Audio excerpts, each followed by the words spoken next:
Heat.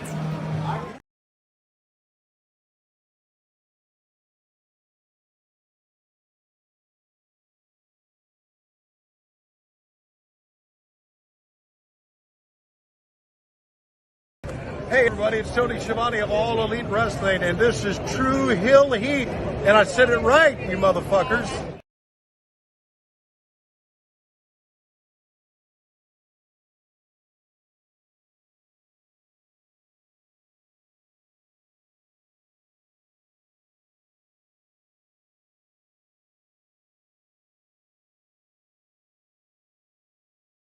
What's up, True Hill Heat? True Hill Heat. What's up? True Hill Heat. All hands is on me.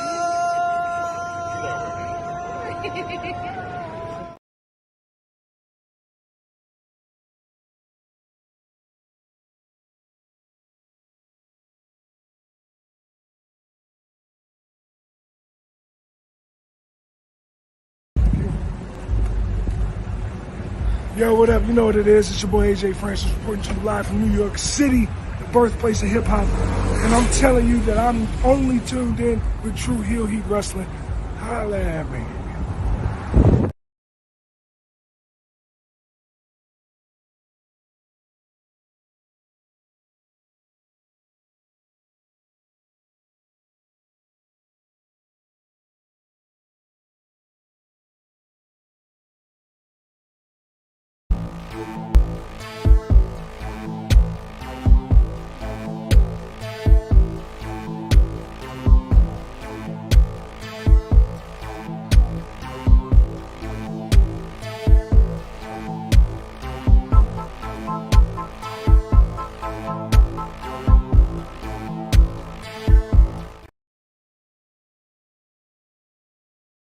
Hello, hello, hello. It is me, your True Hill Phenom SP3. We are live on the True Hill Heat YouTube, True Hill Heat Sports and Entertainment YouTube, as well as our True Hill Heat Facebook and Twitter pages for our final Season 1 X-Men 97 review, reviewing episode 10.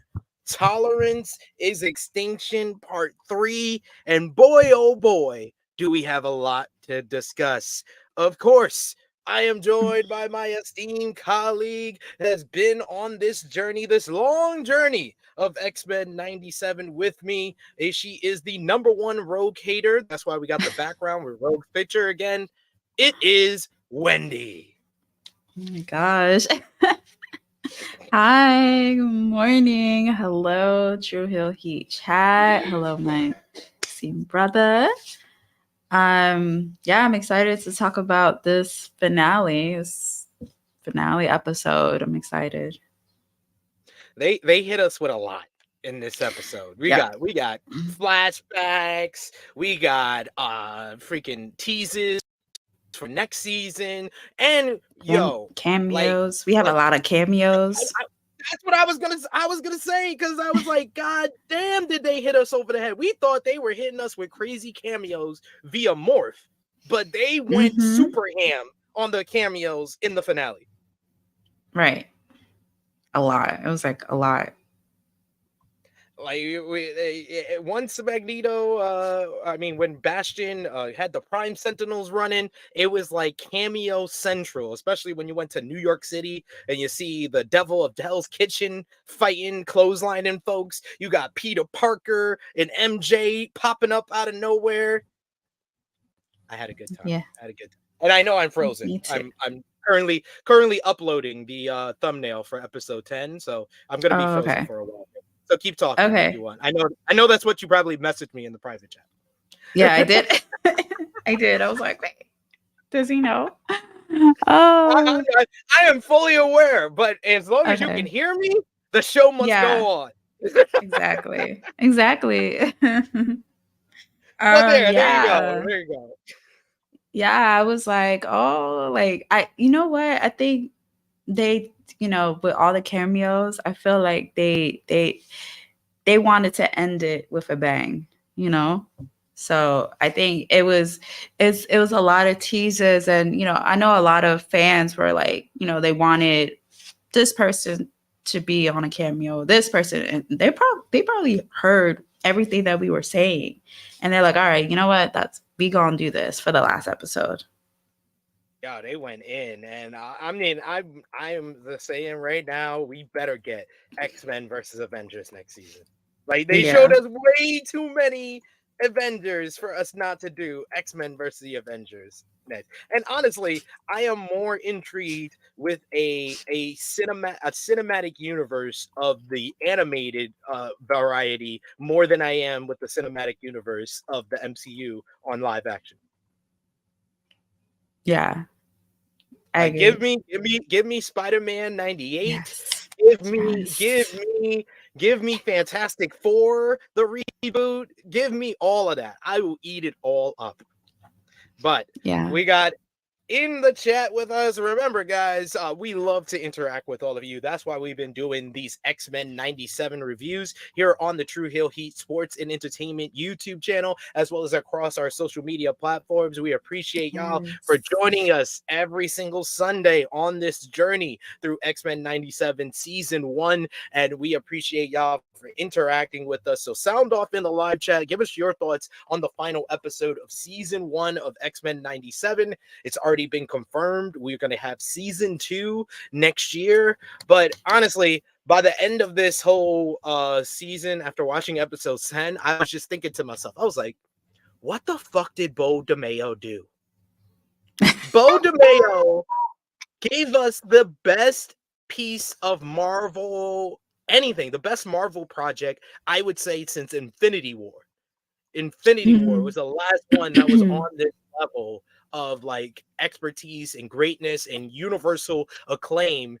So how the hell did this guy get fired? The creator got fired before the first episode aired. How did that happen?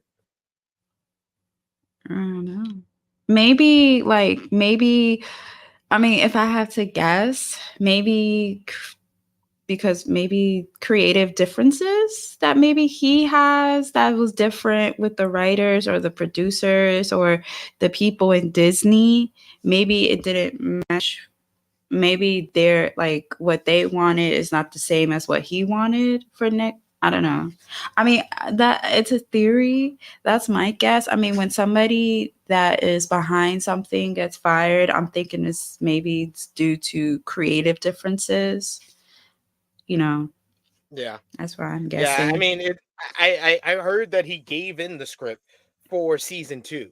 So season 2 is written by Bo DeMayo, and I believe one of the representatives from Marvel said that they're going to honor his vision for season 2. So we shall see. We shall see how this all pans out. But man, Yeah. this was chef's kiss overall, the X-Men 97 Yeah. series. We got Vala B in the chat with us saying, all I have to say is that I need more.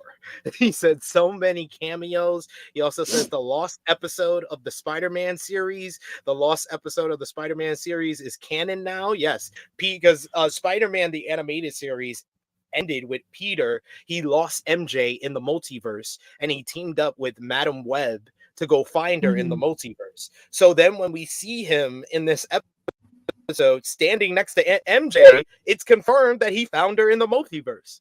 So we basically have gotten the episode 0 of Spider-Man 98 here. We also got Vala B, who says, I know Chris Daniel Barnes wants to be to be Spider-Man again, and Bo is still yeah. The voice And actor. Bo, yeah. I think that's it. Yeah, I think that is his name. And yeah, Bo DeMay, he also says Bo is still promoting the show, so it had to be something really stupid. Yeah, I think it may be something that he put in the script for next season. That's what my theory is. Something that he put in the script for next season they didn't like, and that's why he got the kibosh. But we will figure it out as we go along. But we got to talk about this episode here. X-Men 97, episode 10, Tolerance is Extinction, part 3. This episode kicked off with basically a flashback to the early days of the friendship between Charles Xavier and Eric Lencher. This was kind of foreshadowed in the opening intro, because as I've said before on this review, if you're skipping the opening intro, you are doing a disservice to yourself, because it tells you a lot about what the episode is about from the opening intro. So we got in the opening intro a flashback from episode 1 of season 1, episode 3 of the animated series, where Charles Xavier explains to the X-Men team his past with Magnus. At that time, that's how he was known. He was not Magneto was not referred to by his birth name until later in the comics, after the animated series was already over, where we found out that his real name was Eric Lencher. His nickname is Magnus because he's the master of magnetism. So we get a flashback to the early days of Charles and Eric, and they're drinking together in a bar, discussing the existence of mutants. Professor X seems more kind of akin to it, and more open to talking about the reality that there are mutants out there. Meanwhile, Eric, he sees a tank go by, because they're in Germany in the middle of the Vietnam War, and he sees a tank go by, and he immediately says, "Mutants don't exist." And then his ice kind of moves in his cup. And then eventually, I think that Professor X could sense that there was something more to Eric, so he admits to him and he reveals to him via telepathic message about his powers, talking about that he's a telepath. And then meanwhile, Eric looks at him and he tells him, metal. He controls all metal. He's the master of magnetism. But I just want to let everybody know, did you get the symbolism of what was going on here, Wendy? Did I? I'm just asking. I'll let you know what it was. Yeah, you can tell me. Listen, I'm still like... I'm just going to set it up for you. I'm going to set it up for you ahead. Because I think people are just looking at this as Professor X, Magneto, Eric Lencher, Charles Xavier. Mhm. I look at it at a more general state of view. It is two men in the 60s, two grown men in the 60s, revealing themselves to each other, or more appropriate terms, coming out to each other. Oh, okay. I see it now. And the key to this, why I got the symbolism, is when Charles asks Magneto, "Have you met anyone else?" Basically, that's what happens when two grown men come out to each other. They ask, "Have you ever been with any other gay men?" Mm-hmm. So when Professor X asks him, "Have you met any other mutants?" That's the symbolism, guys. Just wanted to put it out there, paint the picture for you. However, the sudden appearance of an ocean outside the window reveals the truth that Xavier is inside Magneto's mind. And this comes moments after Magneto has ripped the adamantium off of the bones of Wolverine. From the last episode where we left off, Xavier means to control Magneto's powers to restore the power on Earth, but first he tries to reason with him.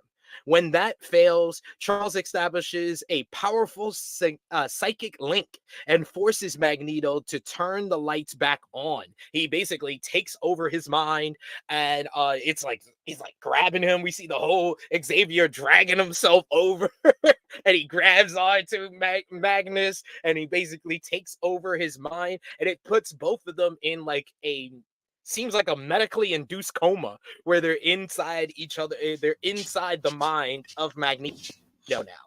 However, in doing so, power is also restored to Bastion's army of Prime Sentinels.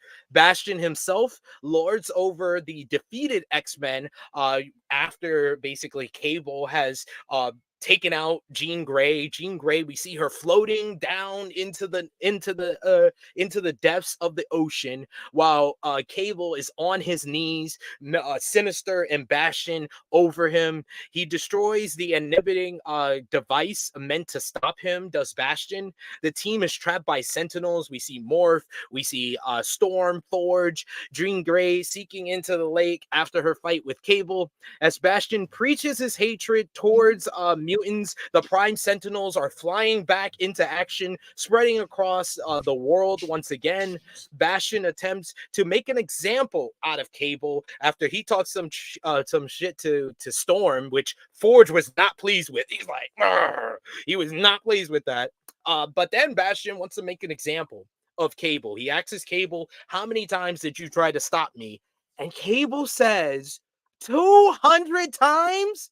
Yo, he watched his mom die 200 times? That is cruel and unusual punishment. That's just torture. Like, damn, that's crazy. Yo, that is some wild time loop shit right there.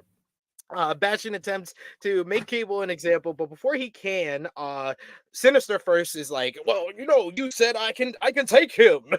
He wanted to make him his new science project, but suddenly Cable, he sees the ocean is coming, the water is rising for the ocean, and for the first time, Cable calls Jean his mom. He's like, "You must have not heard about my moms." Jean rises from the water with the aid of the return of the Phoenix Force. The Phoenix Force is here. And I know there's some people that don't like when the Phoenix Force shows up, that they kind of use it as a device clutch for when Jean is in trouble. And then the Phoenix Force immediately goes away because it makes things too easy for the X-Men.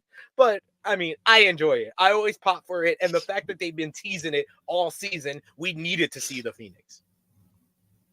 What was your reaction to seeing the Phoenix Force? I was excited. I was like, oh, like, the Phoenix comes and like saves MJ. I said the wrong name. Jean Grey. I almost said Mary Jane. Oh my gosh, I'm sorry. Well, confusing all these redheads. Too many redheads. Exactly. Yeah, too many redheads. No, like I love like the fact like the Phoenix comes whenever like Jean is in trouble and like, basically saves her, because at first, like, seeing the Phoenix, like, everybody knows like when she becomes the Phoenix, it was like evil, like the evil. She becomes evil, so it's like, it wasn't really like a good, like it's not always a good thing to see the Phoenix, but this time the Phoenix came to like saves her.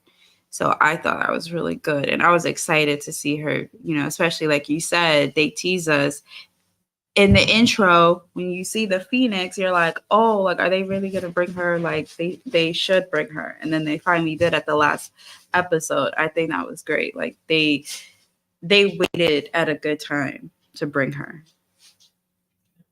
Yeah, I liked seeing the Phoenix Force. Most of all, Storm's reaction to the Phoenix Force was the best moment ever. It was like two best friend girlfriends, and you're the biggest cheerleader for your sister. Like, yo, it's like, yes, Besh, yes. Yes. That's how Storm reacted. Storm was like, yes, she came. So hyped. Yeah, like she came to the it's almost like you invite your friend to the party, and like she's not really much of a partier, and then you don't you expect her not to show up, and then when she finally shows up, you're like, yes, bitch, like, yes, girl, I'm so happy you're here. Like that, yeah, like that's the reaction that we all got with Storm. Like she was so happy. She was like, yes, oh, y'all gonna get it now. Oh, y'all gonna get it. That's my sister. That's my sister. Yes. So exactly.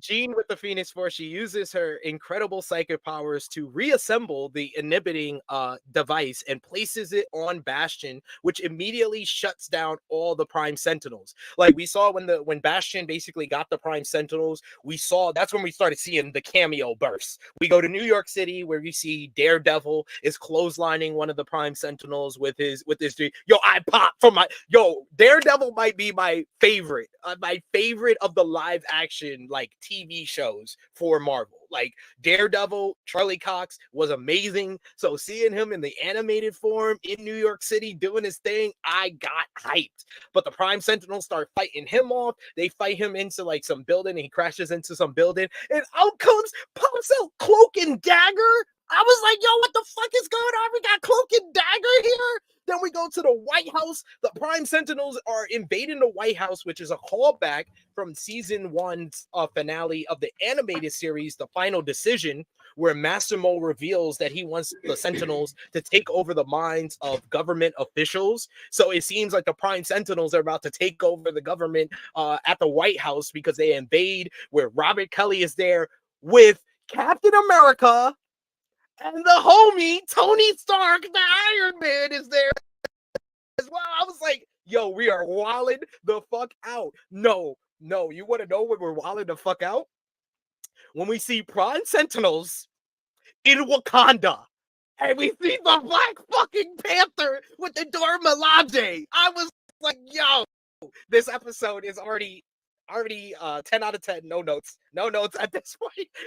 Y'all giving me all the cameos that I wanted, all the cameos that I need. We even go after we see Magneto, we see Professor X puts the power back on Earth. We see the Steel Emperor in Japan getting ready. We see the Prime Sentinels invade Russia, and we got a Russia team of superheroes led by Omega Red, and I think it's Lady Star is there as well.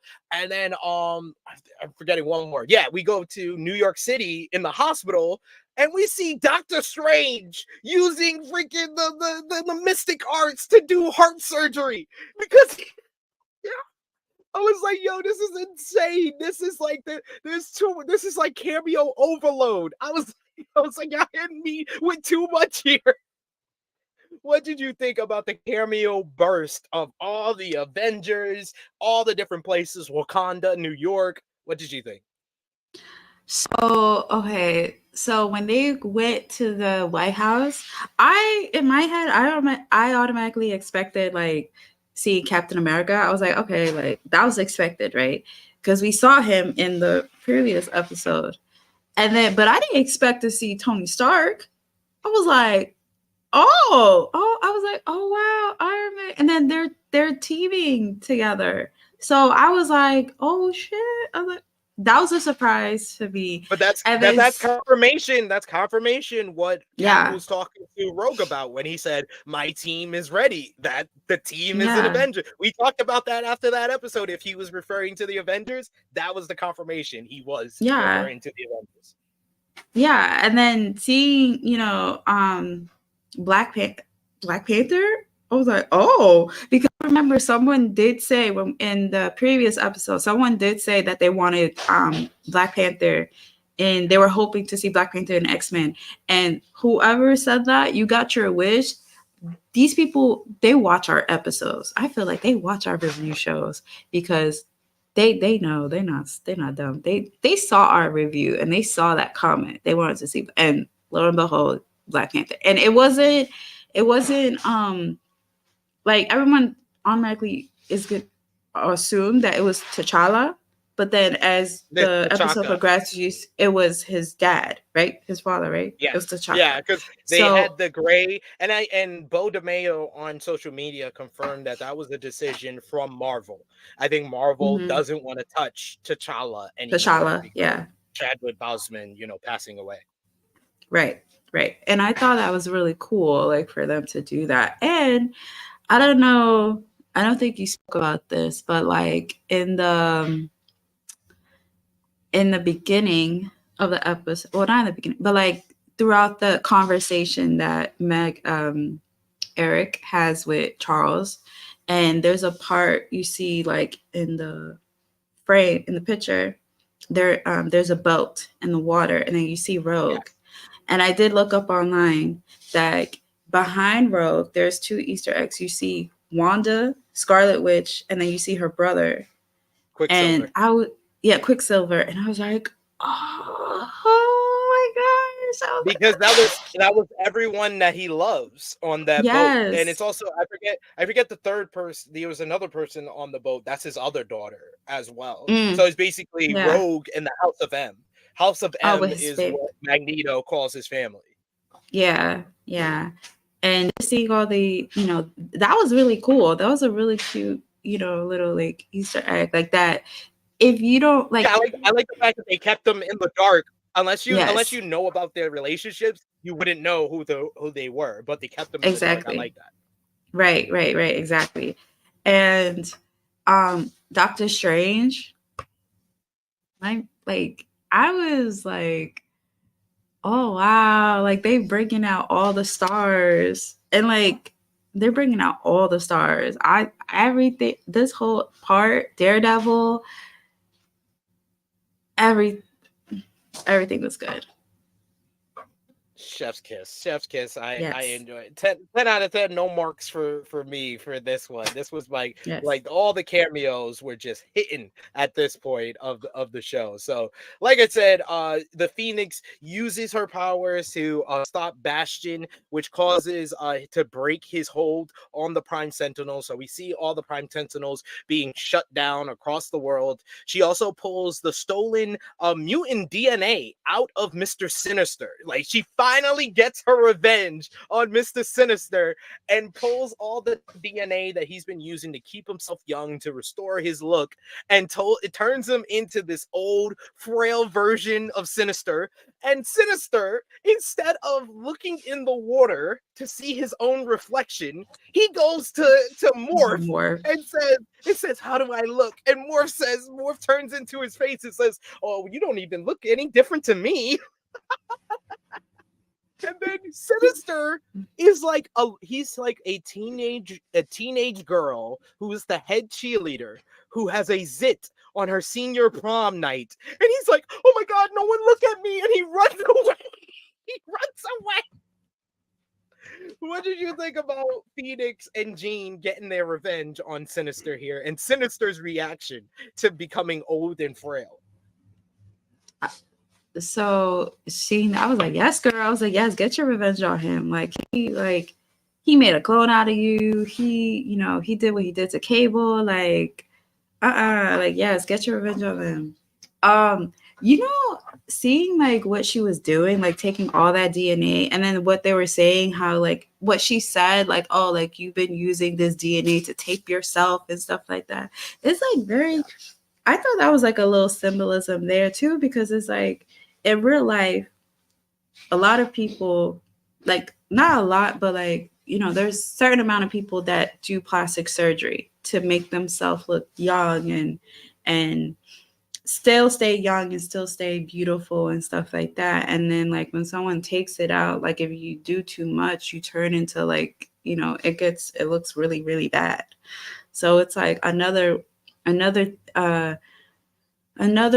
that, not another reason, but like one of those things where like they literally connect like reality to, and they put it in X-Men.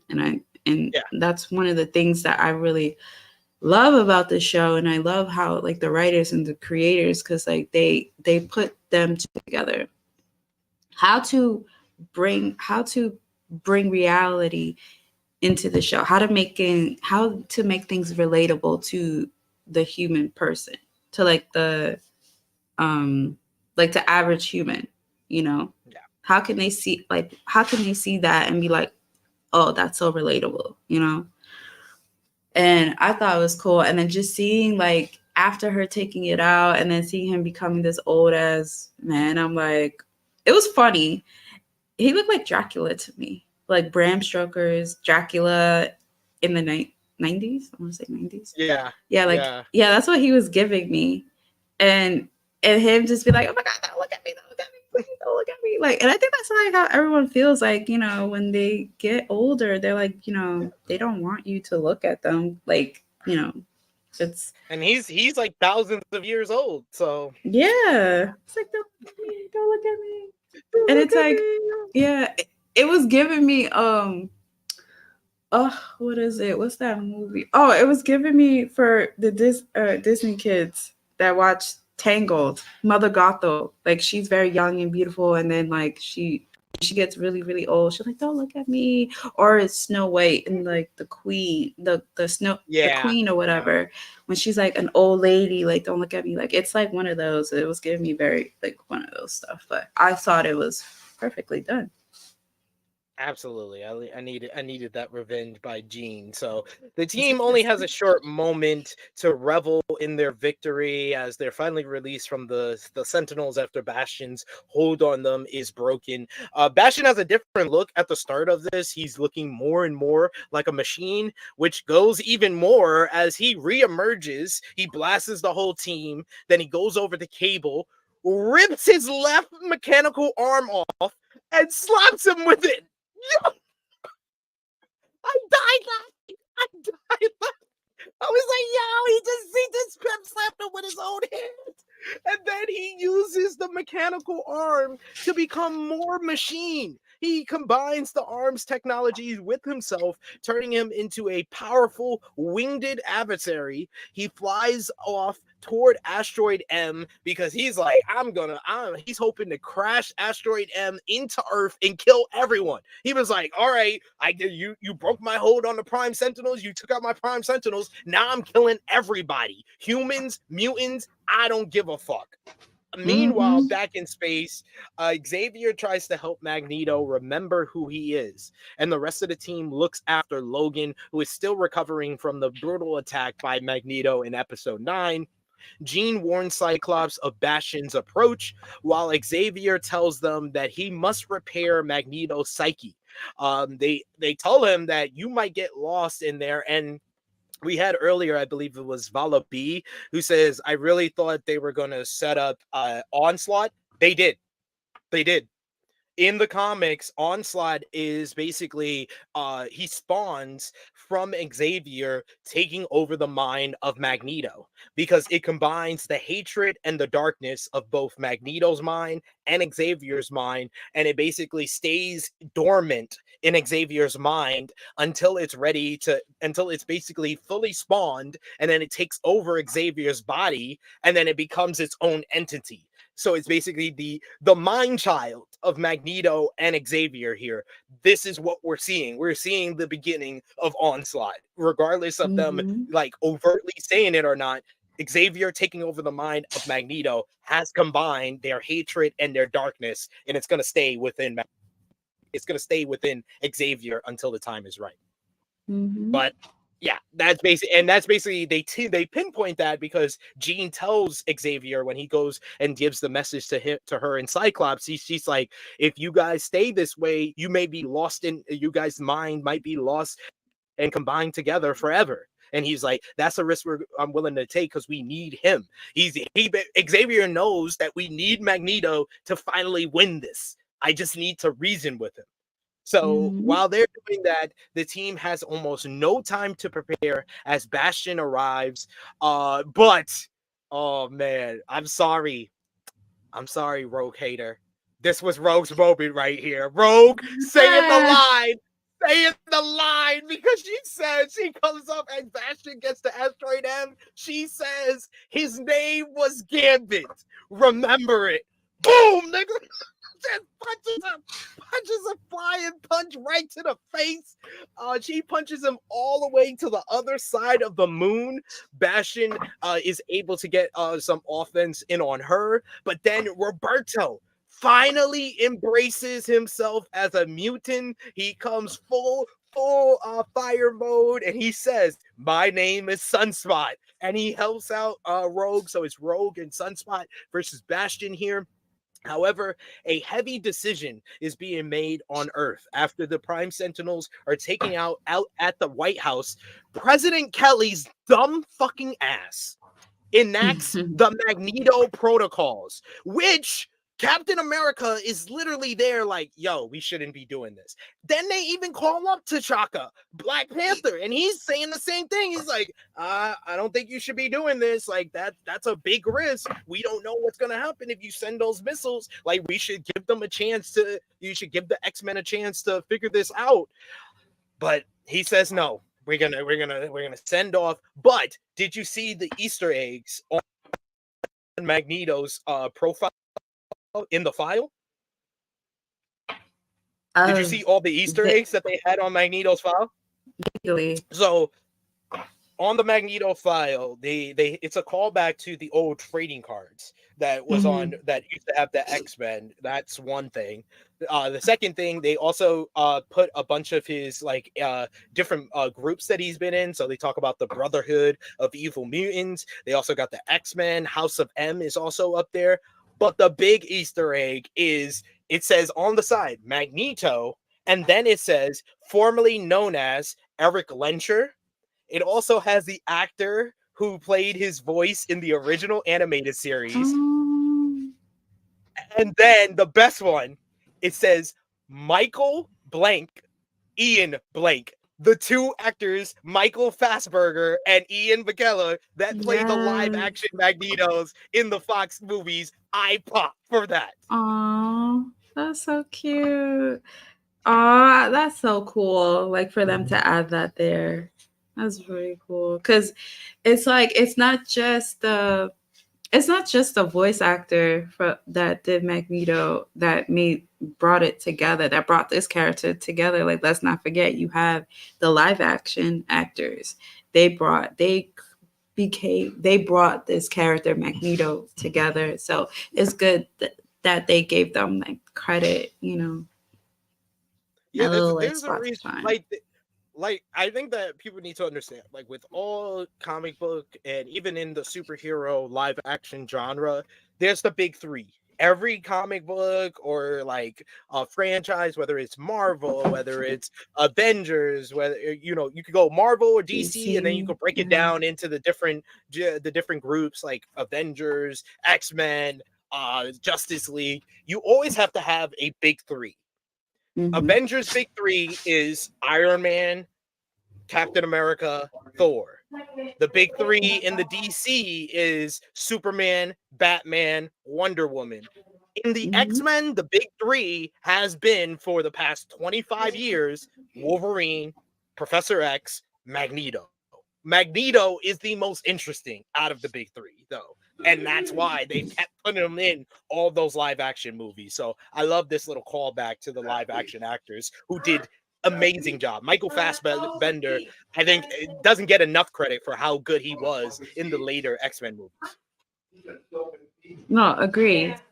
Like, I know a lot of people they like Ian McKellen, like they liked him as Magneto. But like I think seeing Michael putting his input and putting his spin on the character, I think that, like he's great. He they chose a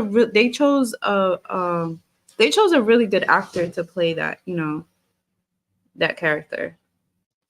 Like honestly, like the one scene in First Class when Professor X is teaching him how to use his power but not use his anger, use his emotion to control metal and stuff. Like that one scene, I was like, yo, this guy's got it. This guy's got it. That guy is gonna bring something different to Magneto. And every movie after that, he was really like the star of the whole rest of the series for Fox. Yeah. Right. We got Yeah. We got Bala B in the chat who says Cap's face watching this happen. Cap was just like, it's just like, they always fucking up. It's just like it's just like in the live action when they were doing the Accord. Yeah. When they're like at the meeting, they were doing the Accord, like it's the same reaction that he has. Like, oh, I honestly, whoever drew Captain America, whoever in the animated, that's Chris Evans right then and there. Like they use Chris Evans as inspiration to do Captain America. Like that's Chris Evans animated. And the voice actor sounds like Chris Evans as well. Yes, agree. Yes, I agree. He sounds just like Chris Evans. Like if like you would automatically think that's him doing the voice.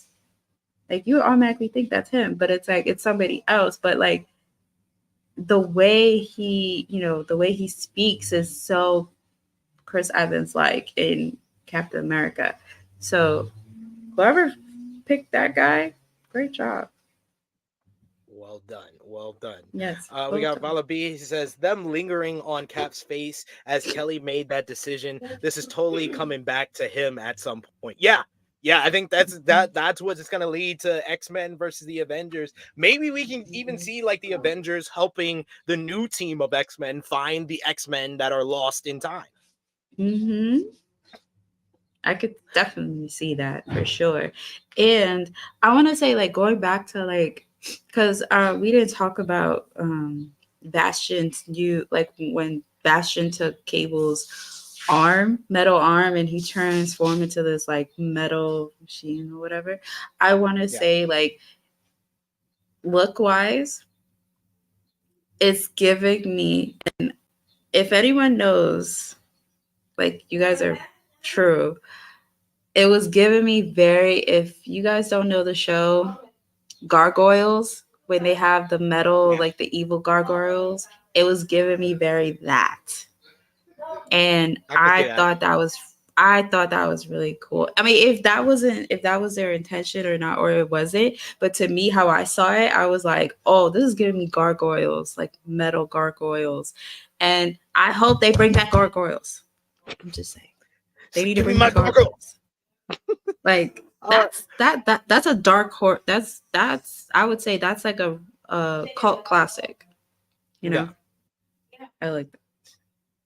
Xavier is continuing to trying to connect with Magneto and make him remember, but Magneto's despair only grows. Meanwhile, the team continues their attack against Bastion, with the rest of the X-Men arriving from Earth in a hijacked Sentinel. I love Beast always with the one-liners like, we took him over, and everybody jumps out. We get Jean and Scott hugging one another. As the team finally gets the upper hand on Bastion, we see that Bastion is trying to stop Beast Sentinel from stomping on him. He's like holding it up with his metal body. Cyclops then substitutes violence with compassion.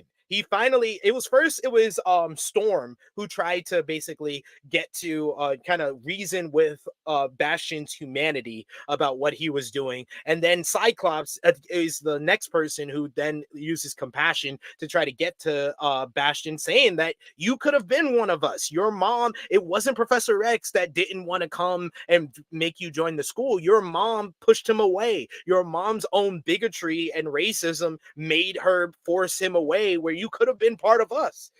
Just as the professor taught Scott, he tries to reason with him and appeal to his humanity. Unfortunately, the compassionate approach is cut short by the approaching missiles, because Bastion even says, like, they rather take all our asses out than try to reason with my human side.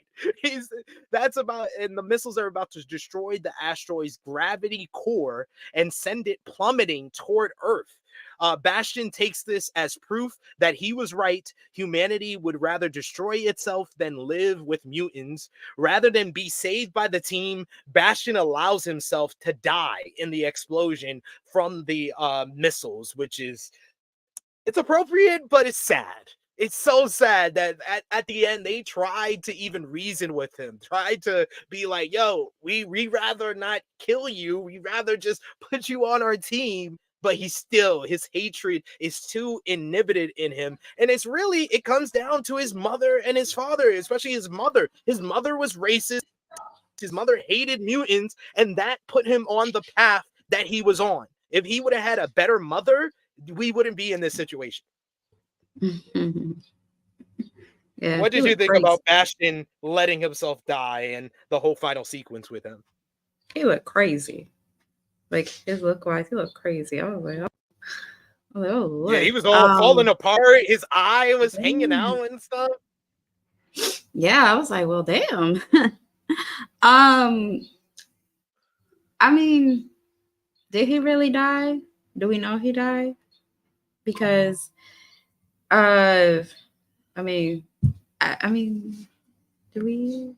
I mean, honestly, we don't know if he's really, really dead. But the fact that he, decided to commit suicide on himself and was willing to let himself be killed, I'm like, okay. I mean, it's crazy because like I agree with what you're saying. Like, if it wasn't for his mom, he probably would have been the good guy. He probably would have been the leader of the X-Men. Who knows? He probably would have been a leader. He probably, would have done good, but it's just everything that his mom felt about mutants and stuff, and it just made him, all that hatred went to him, and like for him to like even he hate himself, like it's so, like I said, once again they're putting reality into the animated show, because there's people who, if you have lived with somebody that has a lot hatred about things that's going on in the world, whether you are homophobic, racist, and then they bring it and then they put it on to their kids, and their kids believe it, to where if you have somebody that you have a parent that's very homophobic and then you become the person that they hate, it's to the point where like you start to hate yourself, and you just want to, it's so relatable to reality. And that's the thing, like that's the crazy thing about it. Yeah. But even in the fighting sequence, I like how they gave like a lot of people kind of standout moments. Like I said earlier, with Rogue saying the Gambit line, that was great. Sunspot stepping up. I like the Scott going at it, using his optic blast, his full optic blast on Bastion. And peep game though, before the Sentinel comes back, which X-Men was the one that really put Bastion down for the first time? Jubilee! They finally let Jubilee fight with the team, and she pulled out the move that her older self did in Mojoverse. That was great. In Motendo, that was awesome. She just hit him with the move and then said, "Out of here, nigga!" With the broken glasses and everything. I was like, "Yes, Jubilee, yes, let's go!" I was happy too. I was happy. I was like, yeah, they finally had her like, like do something, because it's usually either Scott, usually Jean, Storm, but like you rarely see like Jubilee like really take down a villain, and the fact that she finally took him down, like she was the one. I'm like, oh, they gave her to something. They gave her us. They have her shining, and I love that. I was like, yes, girl, two really separate moments with that, and then later when the asteroid M is coming down and Roberto is the one that saves her and brings her back to Earth. That's a nice little moment to kind of bring them back together, where they're locked in after they had their little separation in episode 9. I like that as well. So yeah, I had to note those little character moments, because they got in so much. This was like a 40-minute episode that just got finished so many arcs of the season for so many of our X-Men. It was great. Yeah, I thought that was really cool for them to showing that, like those two different parts, and then for Sunspot saving her, like they're so cute. They give me young teenage love. Like they're so cute. Like they're so cute and adorable, and like like they had that space, or like that little break from each other, and then like everything they realized, like they don't want to be apart, and like they brought them back, and him saving her, they are a really cute couple. They better not break them up. Yeah. Don't play no games with me, yo. That's yes. We gotta see this love flourish a little bit. Yes, and we also gotta see the love flourish between Storm and Forge. God damn it! Like they are my man Forge is like, God damn it, what's going? He said, because when earlier when Bastion like was like grabbing Storm's neck, he was like, "Keep your paws off of her." I was like, "That's Forge. Yes, you better tell that man, stay back up your woman." Like yes, they better do they better not break them up, and they better not break Jubilee and Sunspot up. All I'm saying is like, yes, they're like my favorite couple, Storm and Forge. Yeah, I would say now, yeah, that would be no. My favorite couple is Magneto and Professor X. Oh, That's love my is that's my love. yeah, love is love, Love yo. is Because love. Love is yo, love. they are a very toxic relationship. But there is no Yes. one else on this world that knows them like they know each other. Like that's what I learned Mhm. throughout that conversation throughout this episode in Magneto's mind in the bar is one of the most in-depth layered conversation two characters Mhm. I've ever done in a superhero genre, honestly. Yeah. Like they talked about, Exactly. a grief, pain, trauma, how you can use your trauma for good, how you can be drowned by your own trauma. Jesus, man. They're It's like so much. they're basically, honestly, they're basically the same person but differently. Like you have Xavier, like he's thinking like the positive and like the good side. And you have Magneto who has like dealt with so much pain, so much, horror, and like he's like that negative side, and like they so relate to each other. And Xavier definitely forgot about his fiance. He definitely forgot about her. He said, "Who?" He said, Come on, "Oh, let's what be real here. fiance?" Let's be real here though, Wendy. Xavier forgot about his fiance. Did Magneto, was he heartbroken when Rogue broke up with him? Not really. Not really. He wasn't really heartbroken. He was more heartbroken when he was looking at the metal helmet in the first episode, realizing that, or the second episode, realizing that Xavier was gone. He was more heartbroken then than he was when Rogue broke up with him in episode 5. Yeah, he didn't care about her. We know He loves Xavier. who he really cares about. We know who he loves. I love. I see. We got our good brother, Power Driver Finisher, joining us in the chat. He says, "Motherfucker started too damn early. We had to start early. We thought Servant Face and Heels was gonna start up at 11 over on the main channel. I think that that is gonna be either delayed or either delayed or canceled because I'm getting messages from Stephanie Hypes. He has a little bit of emergency right now, so it may be later in the day for Servant Face and Heels. So that's why we started early. I'm sorry, Power Driver Finisher. He also says, and Beast's secret power is just to see a Sentinel and then enter it. Yes, yes. He did that so many times this season. Just, I'm going to take over the Sentinel. And always use a piece of history. Like, or is it history? Yeah, he always used like a piece of history or like a type of literature in Yeah, he always quotes. the He got quotes for days. yes. Like I think that's we part got of his power. Power Driver Finisher says, nah, Rogue needed to choose Gambit so Bastion would become good. No, she doesn't. She don't need no, she doesn't. She doesn't need to choose Gambit. Nope. No. Disagree. No. Leave Gambit alone. Leave him alone. He don't need her. Power Driver Finisher says they have a similar goal, just different ways to get to the goal. Talk about Magneto and Professor X. That's a good way to kind of think about it for sure as well. And Vala B says that's why his girl is a Sentinel too.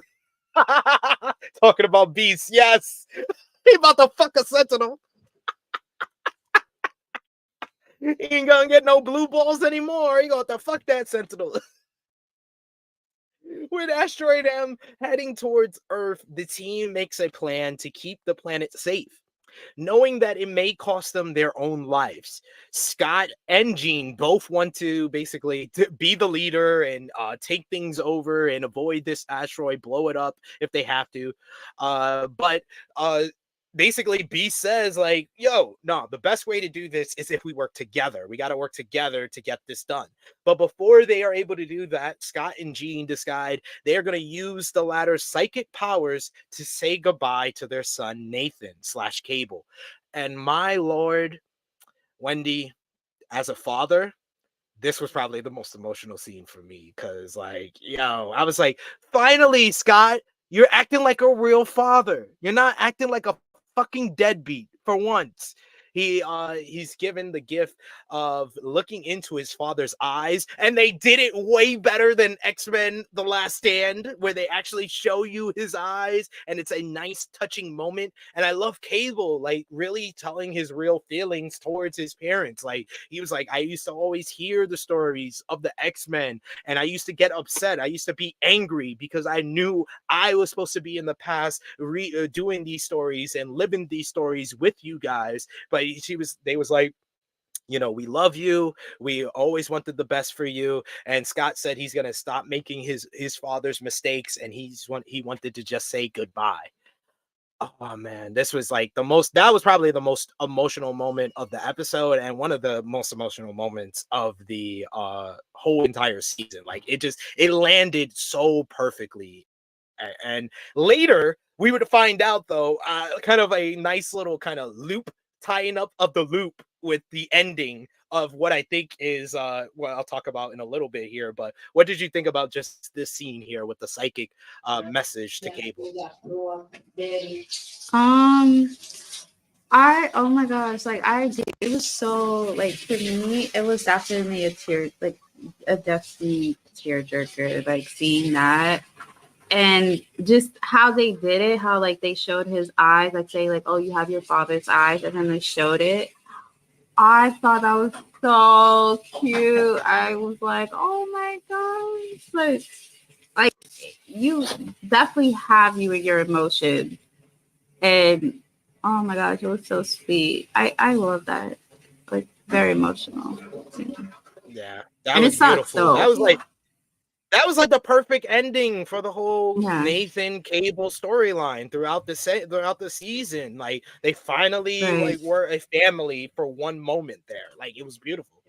We Right. got And it sucks though. Like it really sucks like they can't be together. And it was so sad when, like you said, like he was saying how, like, he wished he was there with the stories of like them, of him growing up, like, and the fact that he couldn't be there, so it sucks, and it was a sad scene, but it was so, like, they did it perfect, they did it right. It was beautiful. Beautiful for me. So the team utilizes all their collective powers to slow the descent of the asteroid. Meanwhile, you still have Xavier talking to Magneto. We get another beautiful moment. Oh my god.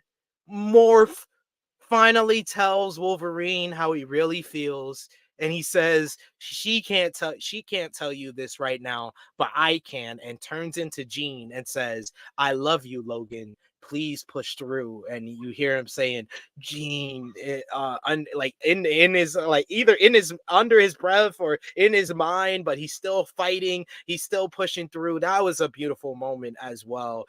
Then you see Xavier. He has finally broken through to Magneto.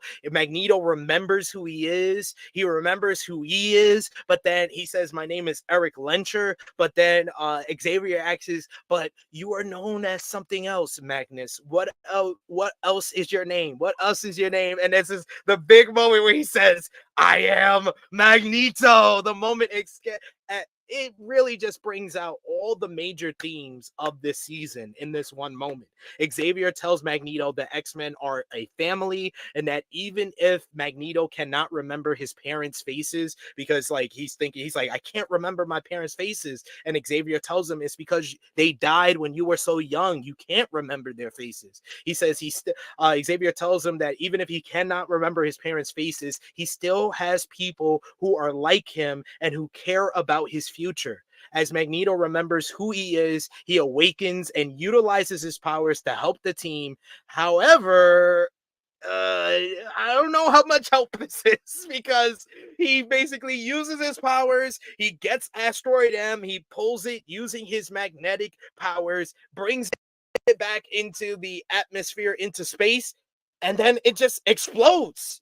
And the Earth is saved. We see President Kelly and everyone at the White House celebrating, being happy. Everybody's alive, everybody on Earth. Forge and the rest of the X-Men team, though, are like, okay, what just happened? Like, yeah, we're happy, we're saved, but what about the X-Men? So then we fast forward. We fast forward 6 months. God damn, 6 months? And we're at the X Mansion. We see outside the X Mansion, it's chained up with an X outside. We see Forge. It has a big board full of X-Men. The X-Men that have gone missing and are pronounced dead via the whole explosion of Asteroid M. And we also see other X-Men that are kind of spread across that have different other stuff, like Quicksilver and Scarlet Witch are up on there, and they're off-world. Jubilee and Sunspot, who made it back down to Earth, are AWOL, as well as Cable is also AWOL, but nothing with over their faces. We have Iceman, Colossus, sister Shadow, Dust, Shadowcat, Kitty Pryde. So yeah, we saw a bunch of X-Men that were free and available to possibly be on this new team that Forge is putting together to try to find the X-Men that have gone missing. But before Forge is able to do all that, we hear particular things I wanted to note. He's listening to the radio, and President Kelly done fucked up to the point Kree, the leader of the Friends of Humanity, has gained in the polls to become president. The son of Mystique and Sabretooth, the leader of Friends of Humanity, might become the president in season 2 of X-Men 97 because President Kelly fucked up that much with that dumb missile strike. What a fucking douchebag. Bishop then comes in and Forge pulls a gun out on him. He's like, oh man, it's not the first time we've met like this. And Bishop starts hinting that they know each other in the future. Forge's board of missing X-Men is also a nice nod to Days of Future Past, the old episode in the animated series. Although Forge does not know where any of the X-Men or the asteroid are, Bishop hints that the team is lost, but that not where they're lost, when they're lost. He says that they are scattered throughout time. And he is correct in that assumption. Bishop knows his time travel because this dude does it all the time. And we see that Magneto, Professor X, Rogue, Nightcrawler, and Beast emerge in ancient Egypt in the year 3000 BC. On the other end of the spectrum, Cyclops and Jean Grey find themselves in the far future, in the year 3960 AD. Both teams have fateful encounters as Jean and Cyclops come face to face with the Ascani tribe and the queen of the Ascani tribe, who I believe is their daughter, Rachel Summers. And then we see a teenage version of Nathan Summers, Cable. So in the comics, Wendy and everyone watching, Cyclops and Jean basically get warped up in time, and they go into the bodies of a person named Slim and Red, and they meet a young Cable in this far away future where they're able to raise Cable, and they tell him stories of the X-Men. So when Cable told earlier Jean and Cyclops, I always used to hear stories of the X-Men, it was probably from Jean and Cyclops, but he did not know. I'm just putting it out there. That's my theory. I was wrong on the theory. I was proven wrong. Dr. Cooper was not Mystique, or so we think. I don't know. We don't know yet. But it wasn't revealed that Mystique was Dr. Cooper. So I could be wrong, but this is my next theory. On the other end of the spectrum, we have in ancient Egypt, the rest of the mutants save someone from attacking soldiers, and he reveals himself as En Sabanor, the first ever mutant who will eventually become Apocalypse. So that's how we end in the past. That's how we end in the future. and then we get a post-credit scene like a damn MCU movie, and we go to present day Genosha. I know, Prince. I get that feeling too when he comes around. Present day Genosha, and we see Cyclops. He picks up some dirt, and we see a torn up Gambit card, and he says, it smells like death. So this was the teaser that in season 2, the corpse of Gambit may become the Horseman of Death. And also worth noting, I said all the X-Men that were spread across past and the future, unaccounted for, Morph, Wolverine, and Storm. Which means I think Morph, Wolverine, Storm, and Gambit will become the 4 horsemen of the apocalypse. What do you think about this ending here and my theories that I just put out there for you, Wendy? It's possible. Everything that you said is like possible. I know for a fact when they was in Egypt and they saved Apocalypse, that's when I was like, oh my gosh. Because throughout this whole review show, we kept talking about Apocalypse is behind the whole, is part of the whole thing with Sinister and Bastion. And, and there were little hints, little Easter eggs to like prove that theory, right? And then when they didn't show him, we're like, okay, maybe it's, maybe it's not really him or whatever. But then in the final episode, they show him, and not even they showed him, like they kept giving us teasers, like in the scene in the intro, and then when Rogue was fighting Bastion, and then they was like outside or something, and then you see like this rock, and it's basically Apocalypse face, and we're like, oh, okay, that's another teaser or whatever. And then when they go back to Egypt and then they save this guy, you're like, oh shit, that is Apocalypse. And then when they go to modern day Genosha, and you said Cyclops, but I think that was Apocalypse. Weapon? No, I meant Apocalypse. I'm sorry. Apocalypse. And we're like, when they show Apocalypse, I was like, oh, they finally showed this man. They finally show this man. He's going to be on season 2. Holy crap.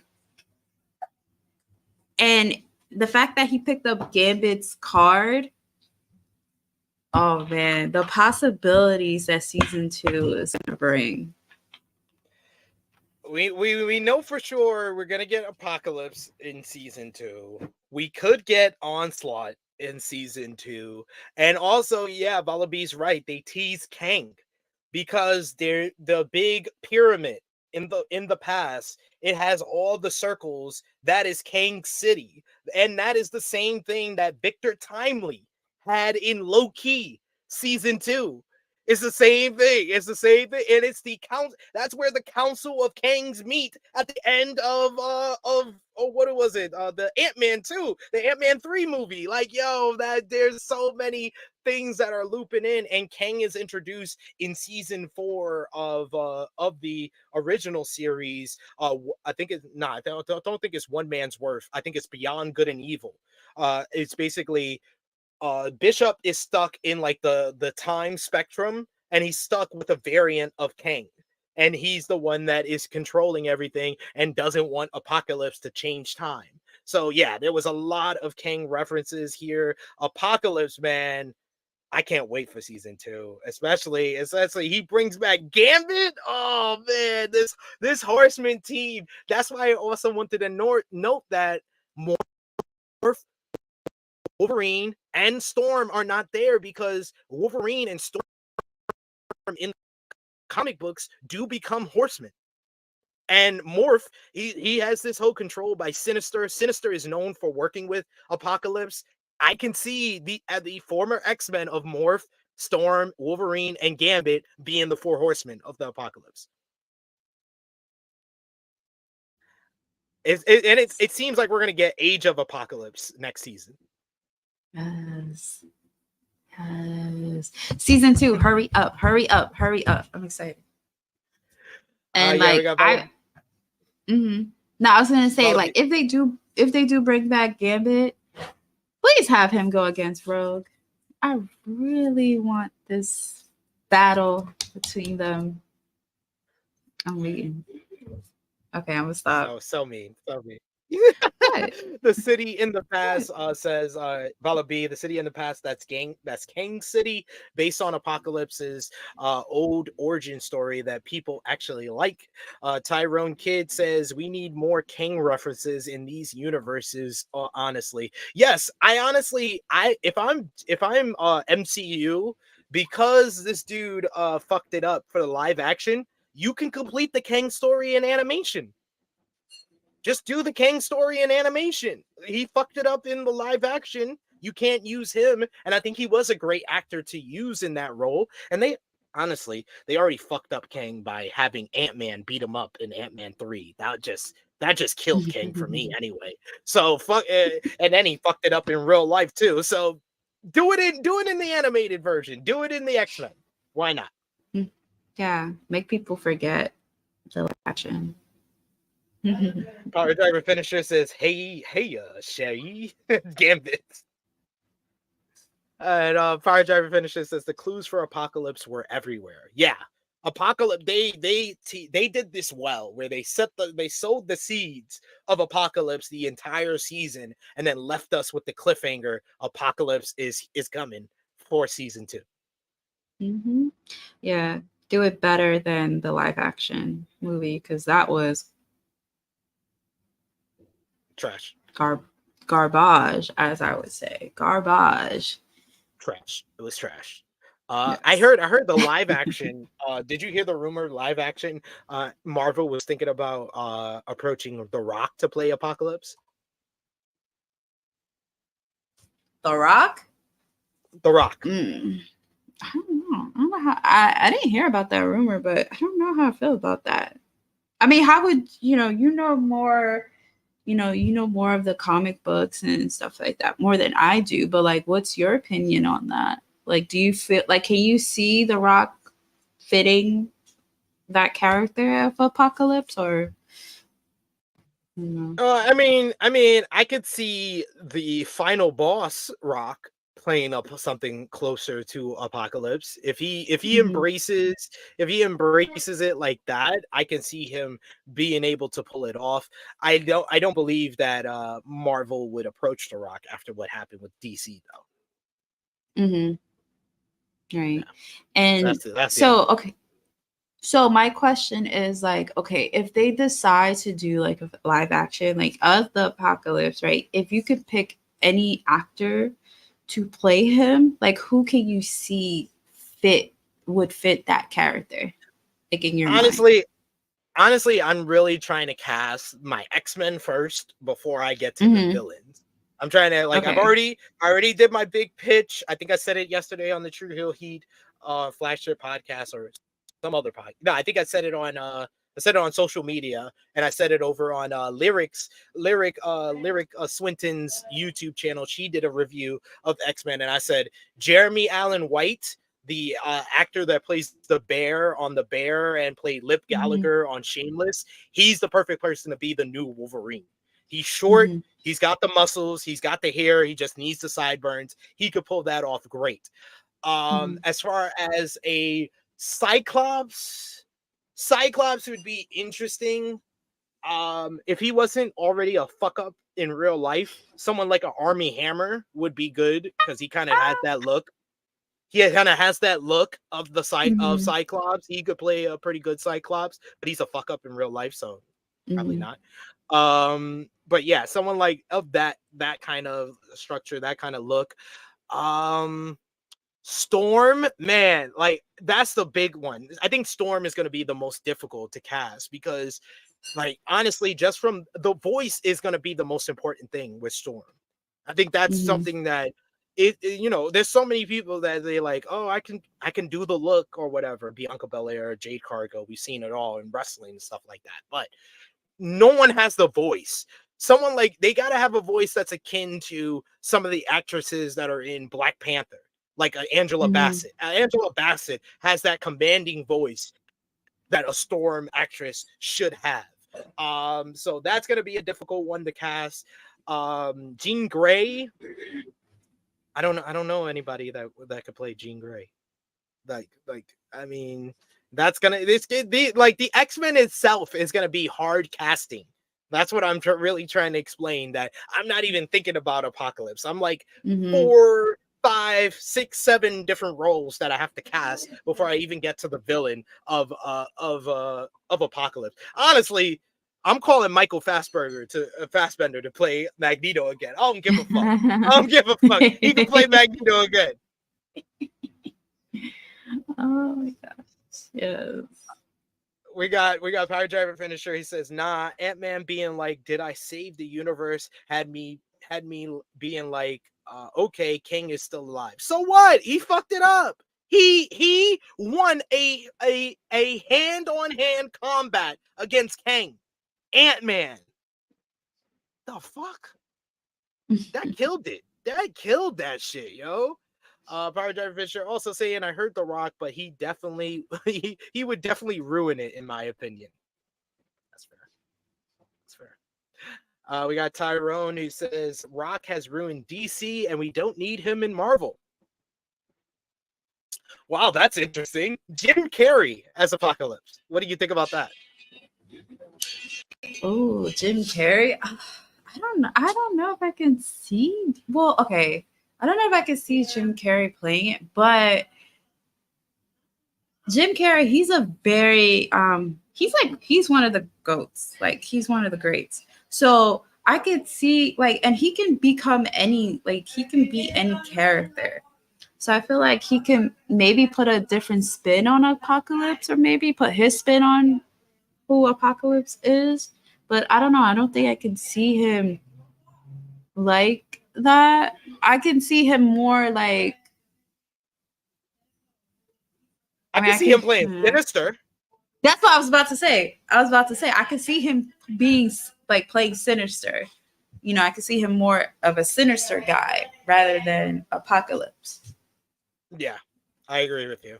And yes, that was the person that I retweeted on Twitter. Someone said Zac Efron as Cyclops, and I was like, yeah, that would work. That would work for me. That would work for me because he has that chemistry with Jeremy Allen White from the Iron Claw. So from Iron Claw to X-Men, Cyclops and Wolverine. I don't know. I mean, I don't know. I don't know if I could see him as Cyclops, to be honest. I don't know. That's true. We got Follow B says, love that Fassbender. Yeah, it's just like, come on, man. We gotta get him. Oh, that's another good shout there. Jim Carrey as Morph. He could pull that off. He would bring kind of the flair of Morph to life. Yeah. So, yeah. Yeah.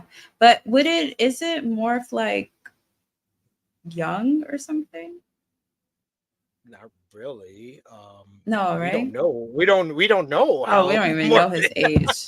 Oh, we don't know how old. Okay, so yeah. You know what? I could see either Jim Carrey as Sinister, or he could play Morph, because like we don't even know how old this man is. So like, we don't know how old they are. They are. Yeah. So Morph. he could turn into anything.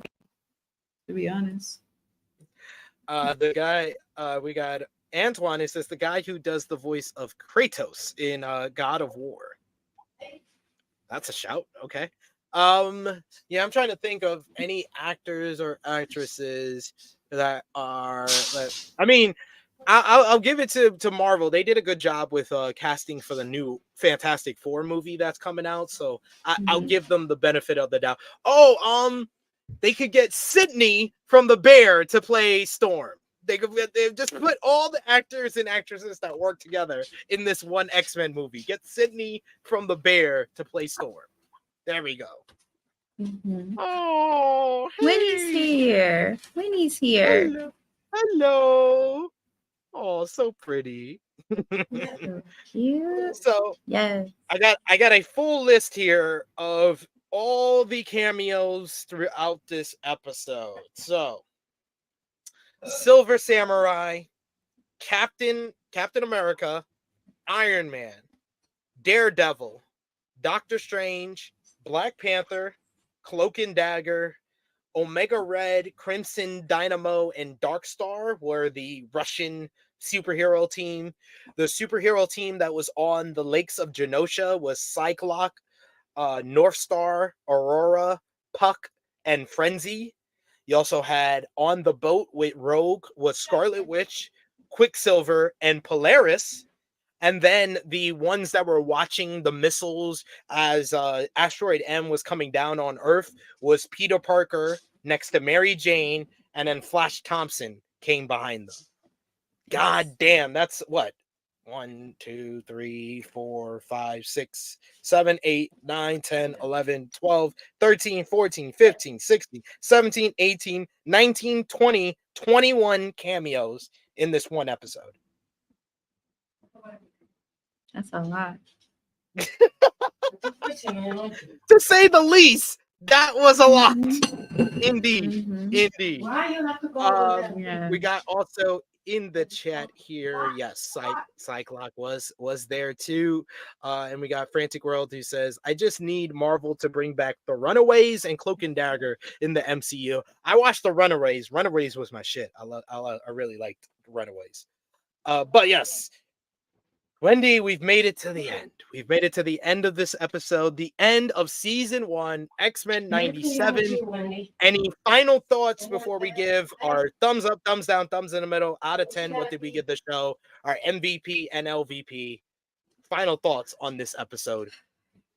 Here. Okay, so I will say, like, this episode itself, like, seeing the episode at first, like, my whole opinion on it, I was like, I didn't know how I feel about it because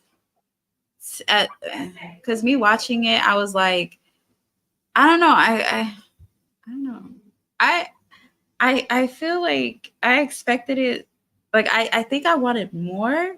And I think, like, yeah, there was a lot of highlights and a lot of, like, cool cameos and stuff like that. But would I say, like, this episode was, like, at the time, would I say, like, oh, was it amazing? I don't know. Because I don't know how, like, I don't know.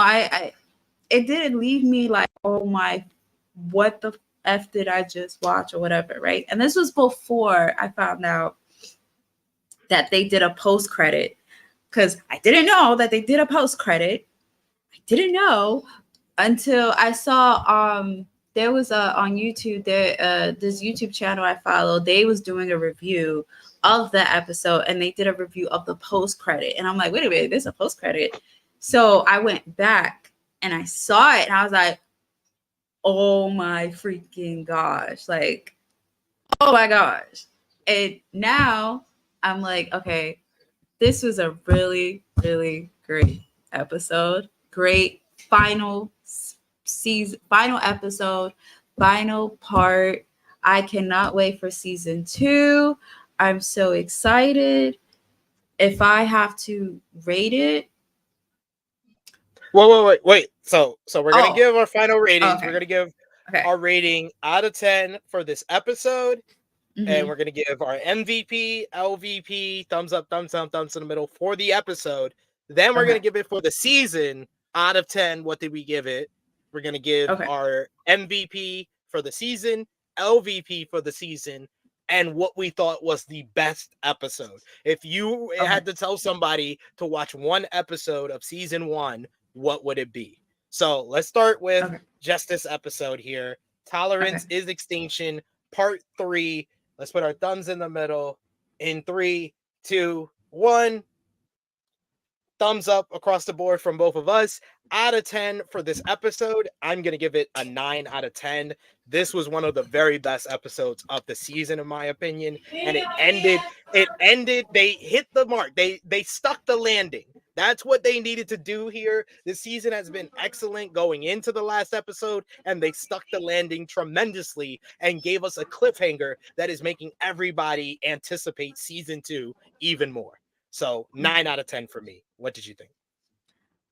I'm gonna have to agree with you. I'm gonna give it a 9 out of 10 as well. Like this was they really ended it with a freaking bang. Everything was good. Like, I enjoyed every part of the episode, even though, like I said in the beginning, like when a few minutes ago, like when I first saw it, I was like, oh, okay. Like it was a lot of highlights and stuff like that. And to me, I kind of expected more, and maybe, I don't know. I think I felt like maybe it was like very anticlimactic to me, I think, in my opinion, just because like now it was like there's more questions than answers. Like, as certain questions was answers, more questions started popping up. So it was giving me very that, but the post credit really sealed the deal for me, and I'm very excited. This was a great episode. So who was your MVP for the episode? Oh shoot. Okay. I can't think. Oh, I don't know. So I can't wait. Damn. That it's hard. MVP is hard. LVP is easy, but MVP is hard. MVP for this episode, I'm gonna give it to Magneto. The Magneto and Professor Xavier conversation, one of the most layered conversations I think I've ever seen in the superhero genre. And then in the end, it was Magneto that saved the day. So I'm gonna give it to both of them. I'm gonna give it to my favorite gay couple, Professor X and a Magneto.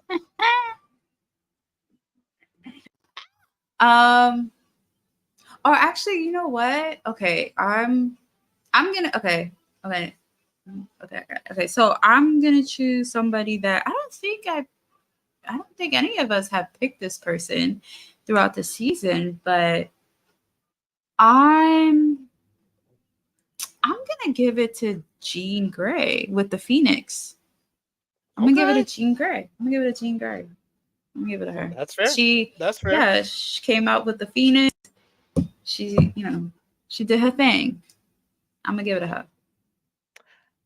LVP for this episode, Wendy? President Robert Kelly with his absolutely bullshit. That bullshit. Bullshit. I planned that he did. Some bullshit. Oh God, horrible. And look what happens afterwards. Horrible. I wish T'Chaka was our president. Wouldn't have happened like that. All right, now for the season, out of 10, what did you give the season? Season 1, X-Men 97.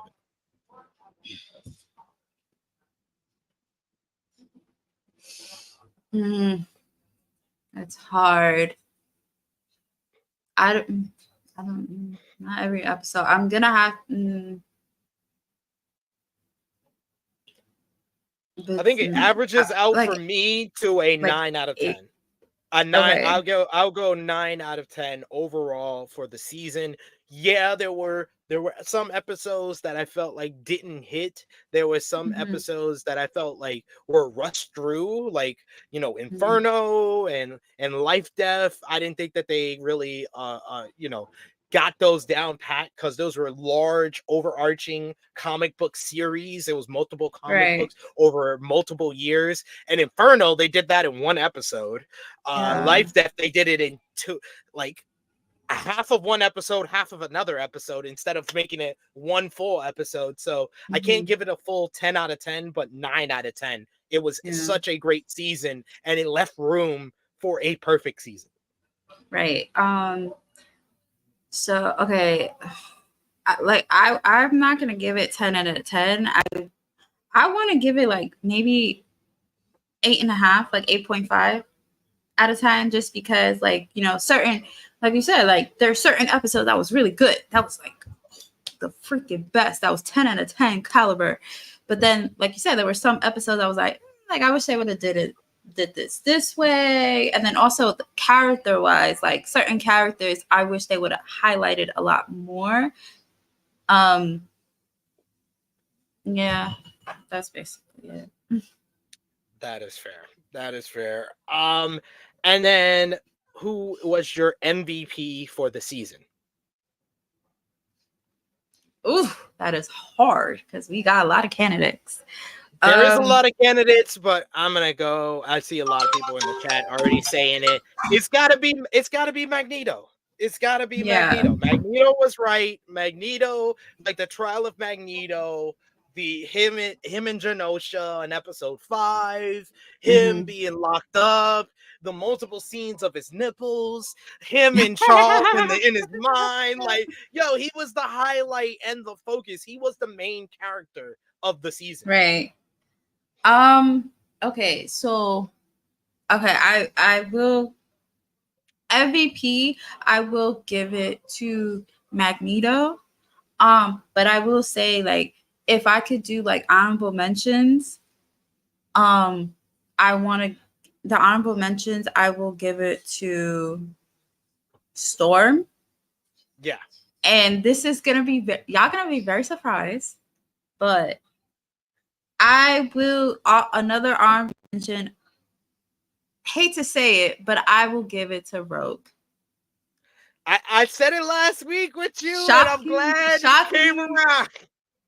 Listen, listen. Y'all gonna be surprised. Yes, I do have a hate relationship with her because I don't like how she did my man dirty. So, but she she what's the word? Like I will like, give her like she's strong. Argument. There's a real argument to say like the women were like really pushed into the forefront, and that this might have been the best portrayal ever in X-Men history of Rogue, Storm, and Jean. Rogue, Storm, and Jean, you can make an argument, were main characters of this season. Right. Yeah. Agree. Yeah, I will. Yeah. So although I don't like her, although I don't like how she did my man dirty, I will give her credit because she did like she is strong and she's very powerful. So I'll give her that. I'll give her honorable mention for MVP. But main Magneto, Storm, and Rogue.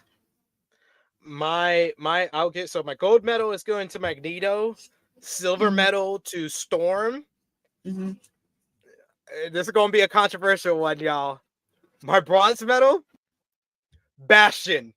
My lord, like Bastion and the dude doing his voice did an impeccable job. Like, this was one of the best portrayals of a villain I've seen in quite some time. He was just conniving, one step ahead of everybody, and just full of hate for the mutants. He was a self-hating mutant.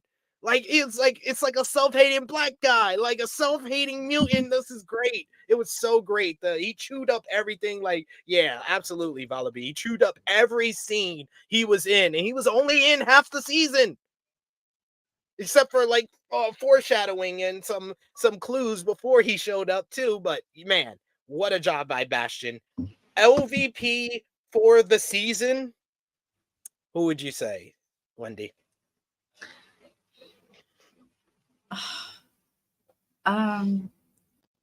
So I have two. I have two. So number one, I'm gonna give it to Charles Xavier. Absolutely, we're gonna be in agreement. Charles Xavier.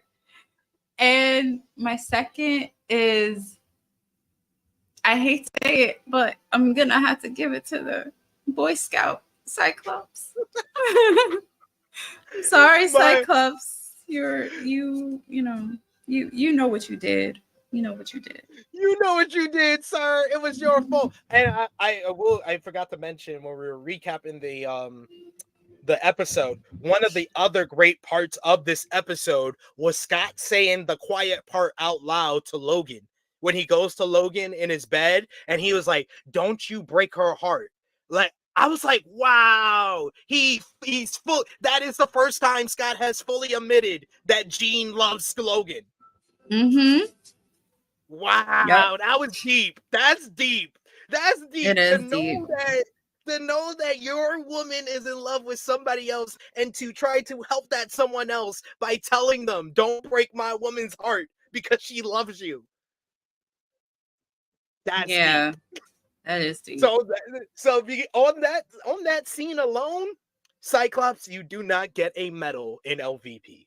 That scene alone got you off of getting a medal in LVP. But the gold medal in LVP is, of course, to Charles Xavier.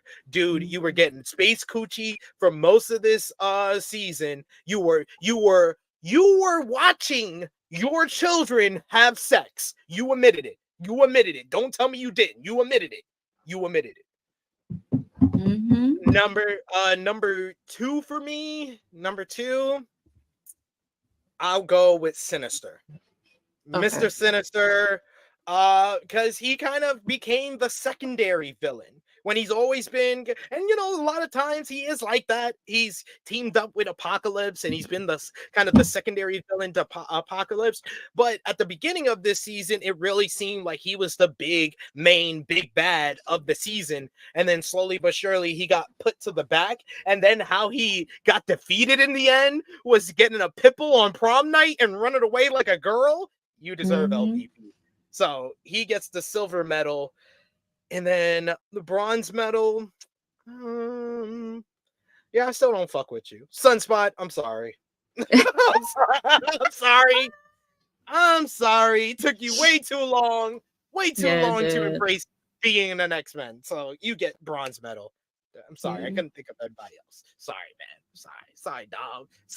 No, actually, Sunspot, because you embraced who you were, you don't get bronze medal. Bronze medal actually goes to Beast because he is the most useless member of the team. This dude is supposed to be the smartest. He's supposed to be inventing shit. He needed Forge to invent anything this season. Dude was supposed to be finding out about the Prime Sentinels, couldn't even let the team know in time before his girlfriend, because he wanted to get some coochie, freaking turned into a Prime Sentinel and stopped him. I'm always thinking about his blue balls, his blue hairy balls. So yeah, those are my LVPs for the season. And finally, Wendy, your best episode of the season. Oh, damn it. My favorite episode. You can give a gold medal, silver medal, and bronze medal to that as well if you want. If you can't choose just one. Because I'll give you mine. So Yeah. You started off. Bronze medal, I'm gonna give it to Tolerance is Extinction Part 1. That episode got me so hyped just for the Wolverine and Nightcrawler teaming up against the Prime Sentinels, but just the whole reveal of the Prime Sentinels and how it happened with Trish Dilly and everything that happened in the X Mansion, and then, you know, Magneto being released and shutting down the power, and then Professor Xavier, like, they were hitting us with so many twists and turns in that episode. That gets my bronze medal. Silver medal, Tolerance is Extinction Part 3. This finale was tremendous. And honestly, any other season, it would have been gold medal. It would have been number one. But number one, gold medal, remember it. Episode 5, remember it. Just like, I've never had that much of an emotional ride from the combo between Gambit and Rogue, from Scott being found out that he was mind fucking Madeline by Jean kissing Logan, the whole bombing of Genosha, the X-Men saving the day, seeming like they were saving the day, and then finally ending the episode with "My name is Gambit, remember it," and blowing up the Sentinel machine. That is one of the greatest things of Marvel I've ever seen. Remember it. That is gold medal, the best episode of the season. Okay. All right. So, okay, now I remember everything. Okay, so I'm gonna my bronze. Okay, my bronze medal, I'm gonna give it to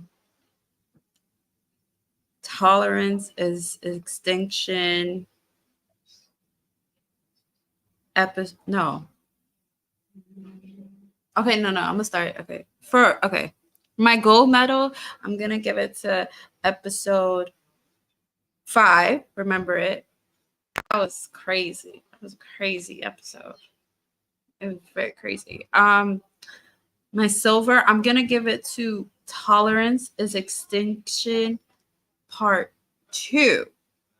Just because that part with that ending scene with Logan, with Magneto taken out, that was crazy. I like that. That's probably Crazy. 4 for me. That's probably 4 for me. Is part 2. Yeah, that was crazy because I was like, "What did I just watch? What did I just watch?" That was crazy. And my bronze, I would give it to part 1, but I'm gonna be different. But I want to say even though part 1 was really good, and that would be like my honorable mention, I'm gonna say the episode where Storm finally got her powers and she overcame her fears. I think it was, what is it, Life Death of Part 2. Life Till Death Part 2. That's gonna be my bronze, just because I think not only to me, I love the fact that she got her powers back and that she overcame her fears, but I also it resonated a lot with myself. And basically they, in real life, like people, like you have these fears and you have to overcome it, and like you have to do your own. And I love the journey and the emotions that she was going through for her to get back to who she is. And the visuals was freaking awesome. Like I love visually, I love it. So that's gonna be my bronze.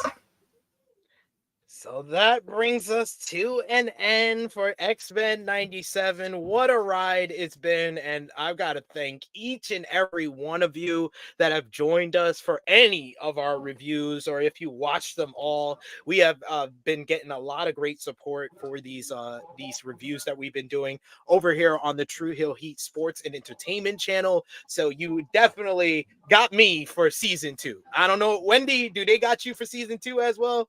Of course. If they freaking bring back my man back to life, of course I will be there.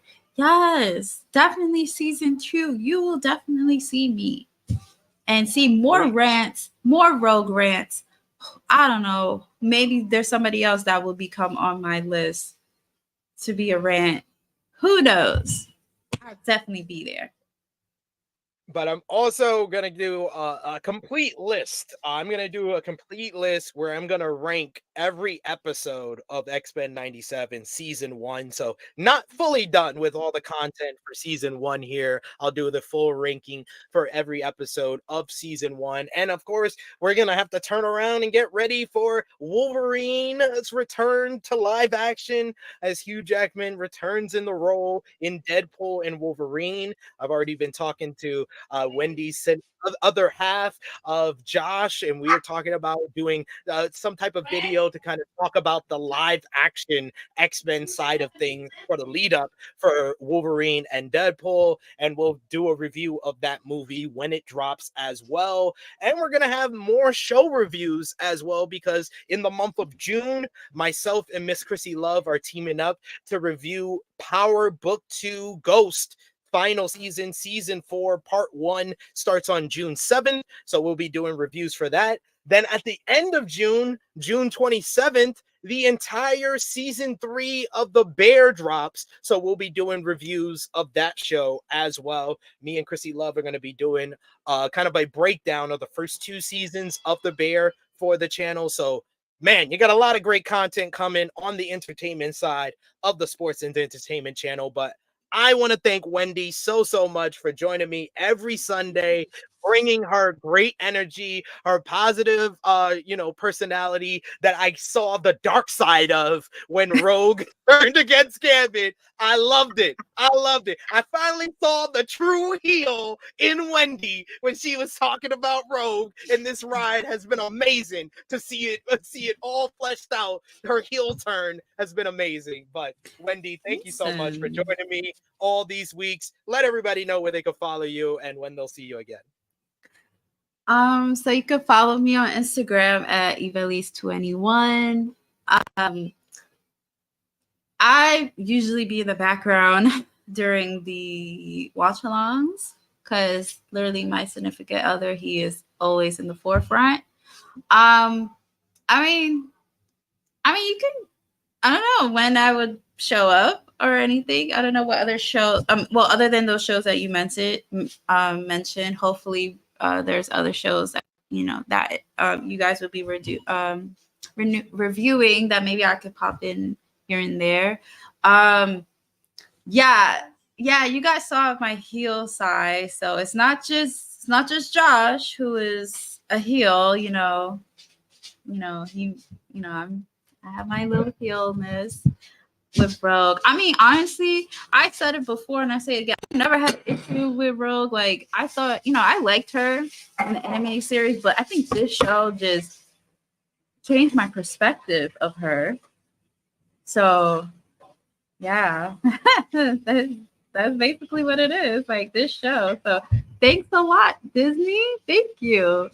But yeah, and I want to say this because for the anime fans, I don't know if you guys know, but they're bringing back Toonami May 31st, and they're bringing back a lot of the old anime shows that would be on Toonami, including my favorite, Sailor Moon, which I love. It's my favorite anime of all time. So you should review it. Find somebody from the team or anyone you know that wants to come and review it. I'm giving you full range. You got full range on the channel. Whatever you want to review on the channel, you just find somebody you want to talk to about it. Just let me know when you want me to set it up. You got full range because we saw the full Wendy. We saw the full spectrum of Wendy on these reviews. So you got full range on the channel now.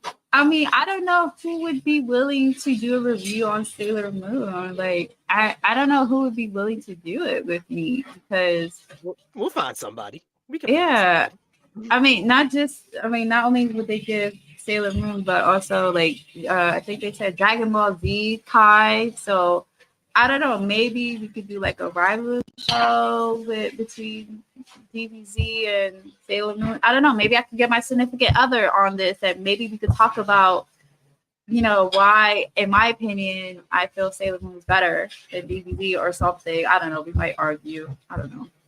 Come on. That's the type of content we want. We want to see y'all argue. But yeah, so yeah, catch that May 31st, Toonami Cartoon Network. Bring back all the classics.